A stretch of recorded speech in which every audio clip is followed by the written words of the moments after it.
Subscribe now and press the bell icon. Never miss an update. मित्रों सुप्रभात। तो पिछली कक्षा में हमने प्रत्यय का सामान्य परिचय प्राप्त किया था, प्रत्यय के भेदों के बारे में जाना था। अब हम प्रत्यय का जो भेद का भेद होता है उसमें घुसते हैं, जिसके अंतर्गत हमने कृदंत प्रत्यय को उठाया है। कृदंत प्रत्यय में पहला हमने लिया है अक्त्वा एवं ल्यप। ये बहुत जगह आपको मिलता होगा, अक्त्वा और ल्यप प्रत्यय।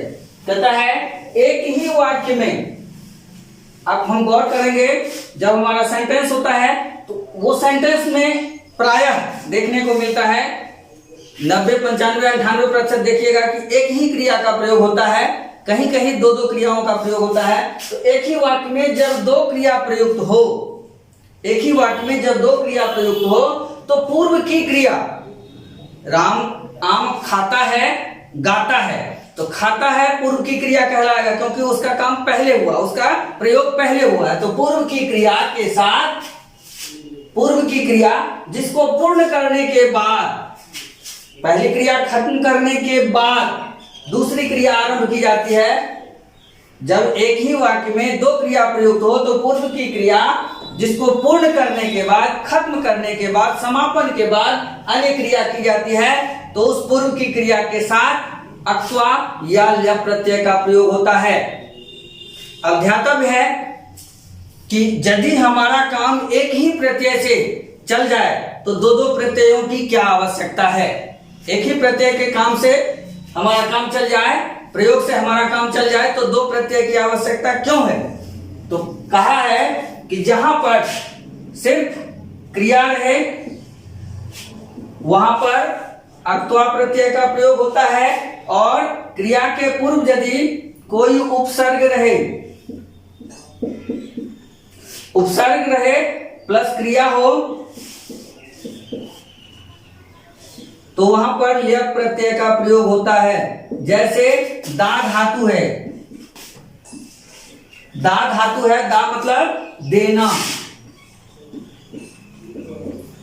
दा धातु में देना, तो दा जोड़ अक्त्वा हम जब बनाएंगे तो दत्वा बनेगा, जिसका अर्थ होता है देकर, अर्थात दे देने के बाद। और इसी में जब हम दा में ल्यप प्रत्यय का प्रयोग करेंगे तो उसके पहले यदि हमें यहां पर कोई ना कोई उपसर्ग है, कोई ना कोई, ध्यान तब निश्चित रूप से यह ध्यान रखना है कि यदि दा धातु के पूर्व कोई उपसर्ग है, आ है, प्र है, जो भी है, कोई ना कोई उपसर्ग है, तभी यहां पर ल्यप प्रत्यय का प्रयोग होगा। यदि यहां पर उपसर्ग नहीं है तो हम लाख माथा पटक लेंगे, उसका ल्यप का प्रयोग हम नहीं कर सकते हैं, तब हमको अक्त्वा प्रत्यय ही प्रयोग करना होगा। यदि हम ल्यप का प्रयोग करना भी चाहें तो नहीं कर सकते हैं। तो जहां पर उपसर्ग लगा हुआ है वहां पर ल्यप प्रत्यय का प्रयोग होता है,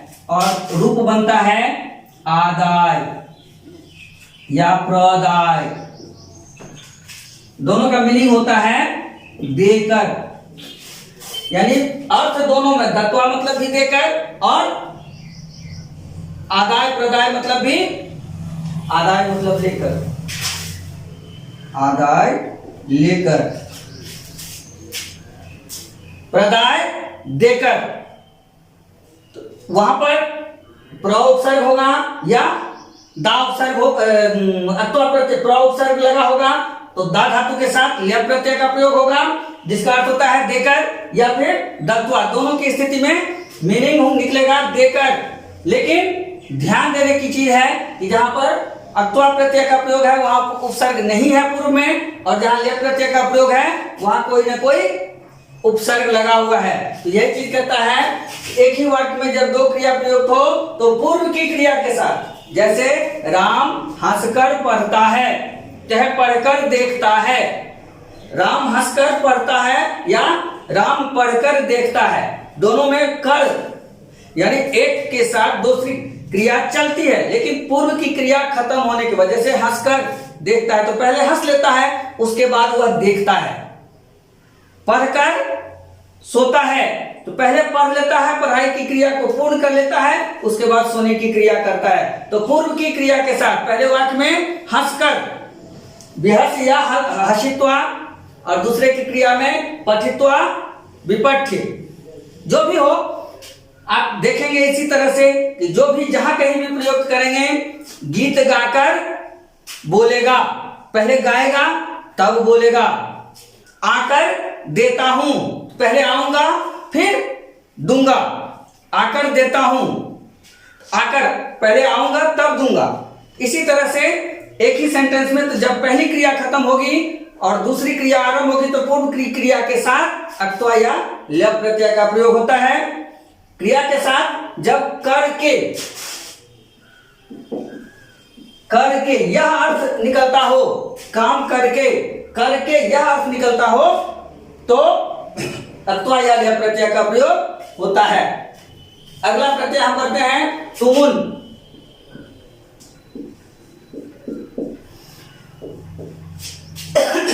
इसमें कोई दिक्कत, आप जानकारी पूछ लीजिएगा, उसके बाद देख लीजिए तुमुन। तुमुन कहता है क्रिया से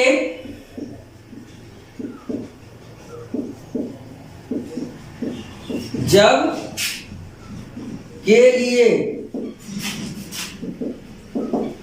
का अर्थ निकलता हो।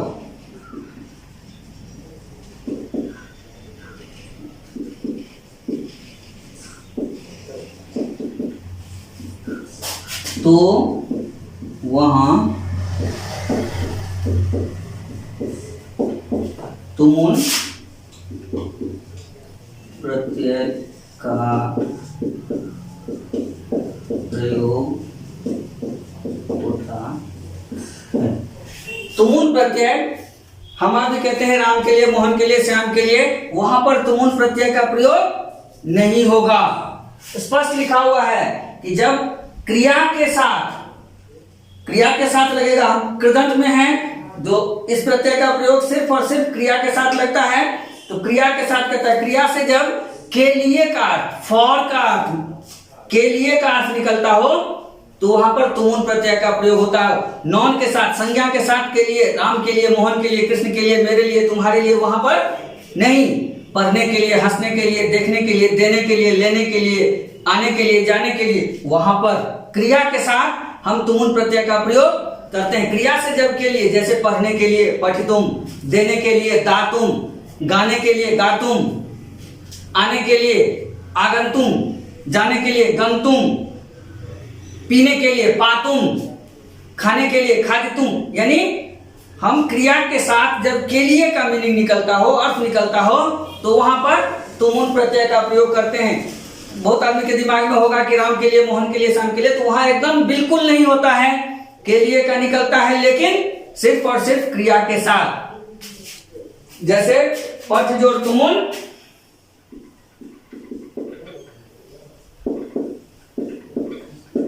पठितुम, गम जोड़ तुमुन, गंतुम। ठीक है, इसी तरह से और भी उदाहरण आपके सामने में आता होगा। अगला प्रत्यय हम क्षत्रिय और सानस को देखते हैं। क्षत्रिय और सानस, क्षत्रिय सानस कहता है कि एक ही वाक्य में दो क्रिया हो और दोनों क्रिया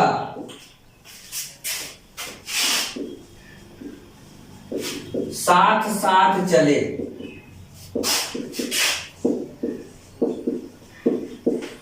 तो क्षत्रिय और एवं सानस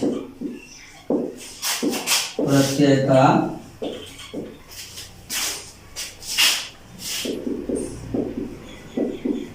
प्रयोग होता है। मित्रों देखिए, आपने अक्त्वा में देखा, एक ही वाक्य में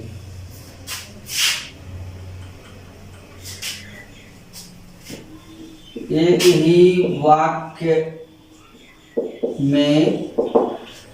वाक्य में दो क्रिया हो, अथवा और लेफ्ट में भी है दो क्रिया हो, लेकिन यहां और वहां क्या अंतर है ये ध्यान दीजिए कि एक ही वाक्य में दो क्रिया हो, वहां भी है दो क्रिया, लेकिन वहां क्या है कि पूर्व की क्रिया खत्म हो जाने के बाद पहले एक क्रिया खत्म हो जाएगी, उसके बाद दूसरी क्रिया आरंभ होगी, यानी एक साथ दो क्रिया नहीं चलती है। और अभी जो हम देख रहे हैं वह कहता है कि एक ही वाक्य में दो क्रिया हो और दोनों क्रिया साथ साथ चले, दो क्रिया, तीन क्रिया, चौथी क्रिया, जो भी क्रिया है साथ साथ चले, अर्थात दोनों क्रिया एक साथ हो। दोनों क्रिया जब एक साथ चले तो पूर्व की क्रिया के साथ होता है प्रयोग, पूर्व की क्रिया के साथ में अक्त्वा और लेप में भी, और पूर्व की क्रिया के साथ क्षत्रिय और सानस में भी। लेकिन वहां है कि पूर्व की क्रिया खत्म होने के बाद, जो क्रिया खत्म हो गई है उसके साथ, और यहाँ है पूर्व की क्रिया के साथ, यानी पूर्व की क्रिया, जैसे गाता हुआ गायक रुकता है, गाता हुआ गायक देखता है, तो गा भी रहा है और देख भी रहा है। पढ़ता हुआ छात्र चलता है, तो पढ़ भी रहा है और चल भी रहा है, तो दोनों क्रिया साथ साथ। हंसते हुए खाता है, हंसता भी है और खाता भी है, तो वही चीज है, दो क्रिया है, लेकिन दोनों क्रिया जब साथ साथ चले तो पूर्व की क्रिया के साथ साथ क्षत्रिय और सानस का प्रयोग होता है। अर्थात क्रिया का अर्थ जब हुआ, हुए, हुई यह अर्थ निकले, क्रिया का जब क्रिया से हुआ, हुए, हुई यह अर्थ निकलता हो तो उसके साथ क्षत्रिय सानस प्रत्यय का प्रयोग होता है। प्रश्न अब यहां फिर से वही प्रश्न उठा कि जब हमारा काम एक ही प्रत्यय से चले तो दो प्रत्यय देने की जरूरत क्या है? तो कहता है कि आपने अंग्रेजी में पढ़ा होगा वॉइस, संस्कृत में पढ़ा होगा वाच्य, अंग्रेजी में जो एक्टिव पैसिव पढ़ा होगा, यहाँ पर क्षत्रिय वाच में कर्तृवाच्य, कर्तृवाच्य, कर्मवाच्य,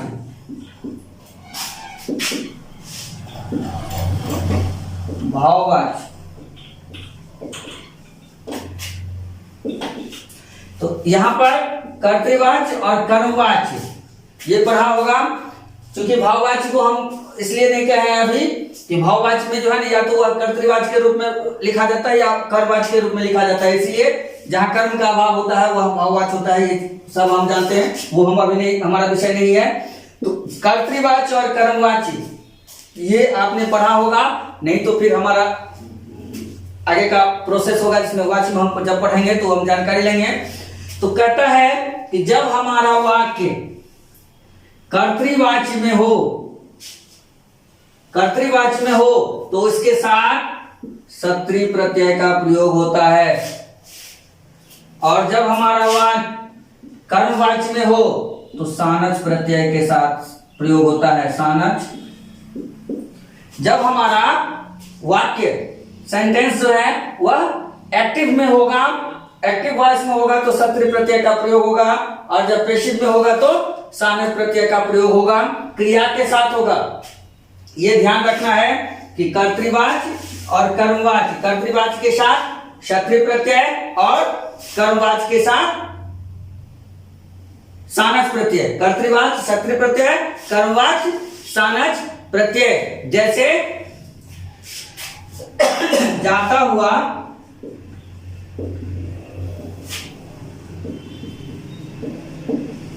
लड़का पढ़ता है, जाना क्रिया है और पढ़ना क्रिया है, दोनों क्रिया है, जाना क्रिया भी और पढ़ना क्रिया भी। तो क्या कहता है कि दोनों क्रिया साथ जा भी रहा है, पढ़ भी रहा है, तो जाता हुआ के साथ हमारा क्या होगा, क्योंकि हमारा सेंटेंस जो है कर्तृवाच्य में है, कर्तृवाच्य में कहता है गम धातु के साथ, तो गच्छन् बालकः पठति, क्योंकि बालका है प्रथम पुरुष एक वचन है इसलिए पठति। लड़के पढ़ते हैं, बालका पठन्ति, गच्छन्तः बालका पठन्ति, वो आगे की चीज है। तो गम के साथ क्षत्रिय प्रत्यय का प्रयोग है, गम जोड़ क्षत्रिय बराबर गच्छन। उसी सेंटेंस को जब हम कर्मवाचक में प्रयोग करेंगे, जायमानः,